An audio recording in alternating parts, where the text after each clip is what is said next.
ইউনূসের লক্ষ্য হচ্ছে তিনি একটি সেফ জোন প্রতিষ্ঠা করতে চান। আমাদের এখানে যারা এসে আশ্রয় নিয়েছেন তারা এবং যারা অবশিষ্ট আছেন রোহিঙ্গা এথনিক পিপল আপনার মিয়ানমারে, তাদের সবার জন্য একটা সেফ জোন যাতে তৈরি করা যায় সেই লক্ষ্যে তিনি কাজ করবার চেষ্টা করছেন। এখন সবার সহযোগিতা ছাড়া সেটা সম্ভবপর নয়। তো যেখানে সবচেয়ে বড় রাজনৈতিক দলের কনফিডেন্স নেই সেখানে কিন্তু অপারেট করা। আবার তিনি প্রকাশ্য বিতর্ক জড়িয়েছেন তার বিভিন্ন ইস্যু নিয়ে। তো এই পুরো বিষয়টাই তার জন্য এখন হ্যাজার্ডাস একটা বিষয়ে রূপান্তরিত হয়েছে। যেভাবেই হোক আমরা চন্দনদিকেই দায়ী করি বা দেশের অভ্যন্তরে আমাদের বিএনপি নেতৃবৃন্দদেরকে দায়ী করি, কিন্তু আপনার জনাব রহমানের পদটি কিন্তু এখন আর কুসুমাস্তীর্ণ নয়, এটি যথেষ্ট কণ্টকাকূর্ণ হয়ে গেছে। আমাদের যে প্রভিশনটা পুনরুজ্জীবিত হয়েছে অর্থাৎ তত্ত্বাবধায়ক সরকারের প্রভিশন, সেই অনুসারে 90 দিনের মধ্যে একটি নির্বাচন আয়োজনের জন্য আরেকটি অন্তর্বর্তী সরকার কিংবা তত্ত্বাবধায়ক সরকার গঠন করাটা এখন সময়ের দাবি। ঈদে কার্সি কল করবার প্রথা একেবারে ইনস্টিটিউশনাল।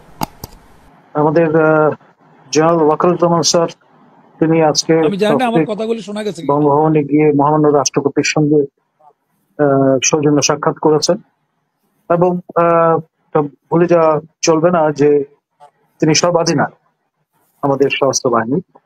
এবং এরপর তিনি আমাদের সরকার প্রধান মাননীয় প্রধান উপদেষ্টা প্রফেসর ডক্টর ইউনূসের সঙ্গে সস্ত্রীক দেখা করেছেন, যেহেতু তিনি প্রতিরক্ষা মন্ত্রণালয়ের দায়িত্বেও নিয়োজিত করেন। তো ফলে এটা আমি মনে করি যে রুটিন রিচুয়াল, এর বাইরে কোনো কিছু নয়।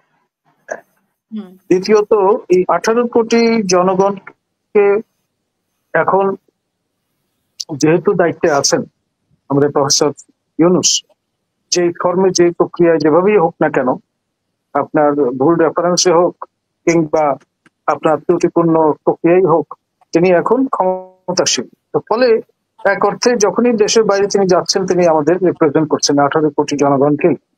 কিন্তু সত্যি কথা বলতে কি, as per political science drama তার আসলে আপনার ম্যান্ডেট কি, যেটি আমাদের পাটোয়ারি স্যার বলছিলেন, তার সঙ্গে দ্বিমত প্রকাশ করার কোন সুযোগ আছে বলে আমি মনে করি।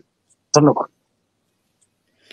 আর করিডোর ইস্যুটা নিয়ে সংক্ষেপে যদি একটু বলেন। আসলে আমরা সাধারণ মানুষ তো একটু চিন্তার মধ্যে আছি যে কে কি বলছে না বলছে। সো সেই ব্যাপারে 1 মিনিট যদি বলেন, যদি ওরকম দিন উনি বলেছেন আরো শুনবো না কাছে। দেখুন, যেটি ঐতিহাসিক দক্ষিণ আরাকান নামে পরিচিত, শুরু করে ঔষধের অভাব থেকে শুরু করে নিত্য পণ্যের তীব্র সংকট সেখানে চলছে। তো ফলে আপনার আন্তর্জাতিক সম্প্রদায়ের একটা দায়িত্ব কিন্তু আছে। কেন্দ্রীয় সরকারের নিয়ন্ত্রণ নেই অন দ্য গ্রাউন্ড অনেক ক্ষেত্রে, এটা চীন প্রভিন্স বলুন, রাখাইন বলুন কিংবা কারেন্ট শান অধ্যুষিত অঞ্চলই বলুন। তো ফলে আপনার এরকম একটি অবস্থায় আপনার সবকিছুর ঊর্ধ্বে কিন্তু মানবতা। সেই কারণেই আপনার আন্তর্জাতিক সম্প্রদায় আপনার যদিও এক ধরনের কম্প্যাশন ফ্যাটিক ডেভেলপ করার কথা বছর বা আপনার আমাদের জাতিসংঘের মহাসচিব মহোদয় তিনি এসে প্রায় 1 লক্ষ সঙ্গে আপনার ইফতার করেছেন এবং যে এরাদা ব্যক্ত করেছেন যে আগামী ইফতার যাতে তারা নিজেদের দেশে গিয়ে করতে পারেন, এবং প্রফেসর ইউনূসের লক্ষ্য হচ্ছে তিনি একটি সেফ জোন প্রতিষ্ঠা করতে চান। আমাদের এখানে যারা এসে আশ্রয় নিয়েছেন তারা এবং যারা অবশিষ্ট আছেন রোহিঙ্গা এথনিক পিপল আপনার মিয়ানমারে, তাদের সবার জন্য একটা সেফ জোন যাতে তৈরি করা যায় সেই লক্ষ্যে তিনি কাজ করবার চেষ্টা করছেন। এখন সবার সহযোগিতা ছাড়া সেটা সম্ভবপর নয়। আর আমাদের ব্রিগেডিয়ার জেনারেল স্যার যেটি বলছিলেন গিভ এন্ড টেক, এটি সহজাত একটি বিষয় আন্তর্জাতিক পরিমণ্ডলে আমরা যেটা দেখি। সুপার পাওয়ার মার্কিন যুক্তরাষ্ট্রের পক্ষ থেকে বার্মা অ্যাক্ট সৃজন করা হয়েছে, মানে বেশ আগেই। এবং সেই আলোকে সেই ফ্রেমওয়ার্কেই কিন্তু সবকিছু আবর্তিত হচ্ছে। সুতরাং এটাকে বিচ্ছিন্নভাবে দেখবার সুযোগ নেই।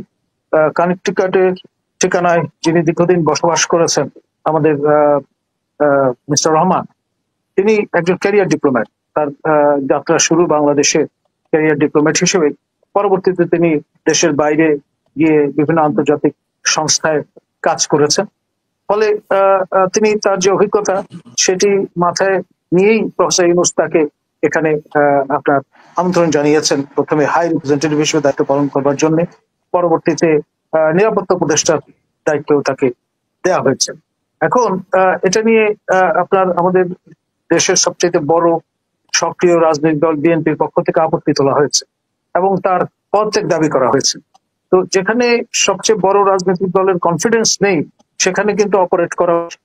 আবার তিনি প্রকাশ্য বিতর্ক জড়িয়েছেন তার বিভিন্ন ইস্যু নিয়ে। তো এই পুরো বিষয়টাই তার জন্য এখন হ্যাজার্ডাস একটা বিষয়ে রূপান্তরিত হয়েছে। যেভাবেই হোক আমরা চন্দনদিকেই দায়ী করি বা দেশের অভ্যন্তরে আমাদের বিএনপি নেতৃবৃন্দদেরকে দায়ী করি, কিন্তু আপনার জনাব রহমানের পদটি কিন্তু এখন আর কুসুমাস্তীর্ণ নয়, এটি যথেষ্ট কণ্টকাকূর্ণ হয়ে গেছে।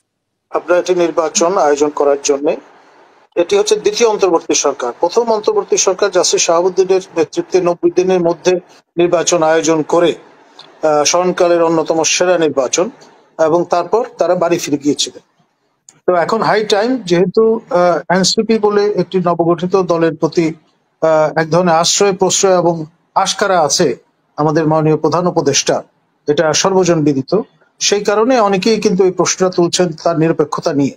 এখন সেই জন্যই আমাদের যে প্রভিশনটা পুনরুজ্জীবিত হয়েছে, অর্থাৎ তত্ত্বাবধায়ক সরকারের প্রভিশন, সেই অনুসারে 90 দিনের মধ্যে একটি নির্বাচন আয়োজনের জন্য আরেকটি অন্তর্বর্তী সরকার কিংবা তত্ত্বাবধায়ক সরকার গঠন করাটা এখন সময়ের দাবি। ধন্যবাদ।